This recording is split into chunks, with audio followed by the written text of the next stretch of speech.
Prime Minister Narendra Modi has arrived in Bhutan a short while ago, beginning his two-day tour of the country. This is Modi's first foreign visit since he took over as the Prime Minister. And in his pre-departure statement, Mr. Modi said Bhutan was a natural choice as his first foreign destination because of the unique and special relationship that India shares with that country. He added that his trip would focus on making development cooperation between the two sides more effective, even emphasizing that relations with Bhutan would be a key foreign policy priority for his government. Modi is undertaking this two-day trip at the invitation of King Jingme Khesar Namgyel Wangchuk and Prime Minister Tshering Tobgay. Remember, the Bhutanese Prime Minister had attended Modi's swearing-in ceremony in Delhi. The Prime Minister is accompanied by Foreign Minister Sushma Swaraj, National Security Advisor Ajit Doval and Foreign Secretary Sujata Singh. And apart from focusing on hydropower projects, the government has also identified education, media and tourism as areas where the two countries can work together. And my colleague Monideepa Banerjee, who is in Thimphu in Bhutan, waiting for the Prime Minister to arrive in Thimphu from Paro, now joins me live from there. Moni, first question, has Narendra Modi arrived in Thimphu, and has the red carpet welcome that he got at the Paro International Airport continuing to welcome him in Thimphu as well? That's right. The red carpet welcome in Paro was beautiful, and then we are expecting something even more colorful when the king gives him a ceremonial guard of honor here in Thimphu about 3 o'clock Bhutan time. So that's about 3:30 India. Everybody says it's going to be an extremely colorful program and that we should definitely be there to watch it. Let me tell you that everybody here in Thimphu very excited about the visit of Prime Minister Narendra Modi. I have this young schoolgirl with me. Let me ask her if she knows. So who is coming to Thimphu today? Narendra Modi. And who is he? Indian's Prime Minister. So there you have it. Even this little girl knows that Narendra Modi is coming here and he is India's Prime Minister. Great expectations from Narendra Modi's visit this time. No hardcore, not something that you can put a tangible finger on, but certainly reinforcement of the historic, cultural and economic and strategic relationship that India has with Bhutan for so many years. Narendra Modi is going to be given, as I said, a ceremonial guard of honor at 3 Bhutanese time, and then later he will have a one-on-one with the Prime Minister Tshering Tobgay.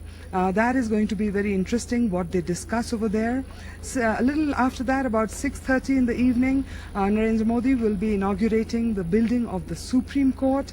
Tomorrow is another big day when Narendra Modi addresses the joint session of Parliament, and that what he has to say over there is going to be very, very interesting. People already talking about, is he going to speak in Hindi, which is fine because Hindi is spoken here in Bhutan and most people understand it. An interesting little sidelight that came across, however, is whatever Mr. Narendra Modi says, how are the MPs going to, make their appreciation known? Apparently, you're not supposed to clap. That's a little interesting thing that we have learned, that you cannot clap, because in Bhutanese culture, clapping means something you do to ward away evil spirits. So we have been told that there will be no clapping in Parliament after Mr. Modi addresses it tomorrow in the morning around 9:30 again Bhutanese time. After that, what Mr. Modi does is extremely significant. He inaugurates another hydropower project which is many miles from here, but he'll be sort of laying the foundation stone here in Thimphu.